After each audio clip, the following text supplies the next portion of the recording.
കടൽ വെള്ളം എങ്ങനെ കുടിവെള്ളമാകുന്നു? ചുറ്റും നോക്കിയാൽ കാണുന്നത് അത്രയും വെള്ളം മാത്രം. പക്ഷേ ഒരു തുള്ളി പോലും കുടിക്കാൻ പറ്റില്ല. അങ്ങനെയുള്ള ഈ നടുക്കടലിൽ മാസങ്ങളോളം കഴിയുന്ന ഞങ്ങൾ മെർച്ചന്റ് നേവി ഉദ്യോഗസ്ഥർക്ക് കുടിക്കാനും മറ്റും എങ്ങനെയാണ് വെള്ളം കിട്ടുന്നതെന്ന് ആലോചിച്ചിട്ടുണ്ടോ? പലരും വിചാരിക്കുന്നത് ഞങ്ങൾ നാട്ടിൽ നിന്ന് വണ്ടിയിൽ വെള്ളം നിറച്ച് കൊണ്ടുവരികയാണെന്നാണ്. എന്നാൽ അതല്ല സത്യം. ഞങ്ങൾ ഈ കാണുന്ന കടൽ വെള്ളം തന്നെയാണ് ശുദ്ധീകരിച്ച് ഉപയോഗിക്കുന്നത്. അതിനായി കപ്പലുകളിൽ ഫ്രഷ് വാട്ടർ ജനറേറ്റർ എന്നൊരു സംവിധാനമുണ്ട്. കടൽ വെള്ളത്തെ തിളപ്പിച്ചുണ്ടാക്കുന്ന ആവി ഘനീഭവിപ്പിച്ചാണ് ഇങ്ങനെ കിട്ടുന്ന വെള്ളം ലാബ് ടെസ്റ്റ് ചെയ്ത് ആവശ്യത്തിന് മിനറൽസും കൂടി ചേർത്താണ് ഞങ്ങൾ കുടിക്കാനും ഭക്ഷണം പാകം ചെയ്യാനും ഉപയോഗിക്കുന്നത്. ഇത് നാട്ടിലെ കിണറ്റിനേക്കാളും പ്യുവർ വെള്ളമാണ്.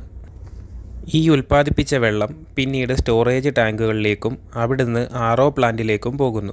പ്യൂരിഫിക്കേഷൻ കഴിഞ്ഞ ശേഷം ഇത് കുടിവെള്ളമായി മാറുന്നു. മെർച്ചന്റ് നേവിയിലെ ഇതുപോലെയുള്ള കൗതുകം നിറഞ്ഞ വിശേഷങ്ങളും കപ്പലിലെ സാങ്കേതിക വിദ്യകളും ഇനിയും അറിയാൻ ദ ടെക് വോയേജ് ഇപ്പോൾ തന്നെ സബ്സ്ക്രൈബ് ചെയ്യൂ. അടുത്ത വീഡിയോയിൽ കാണും വരെ ബൈ.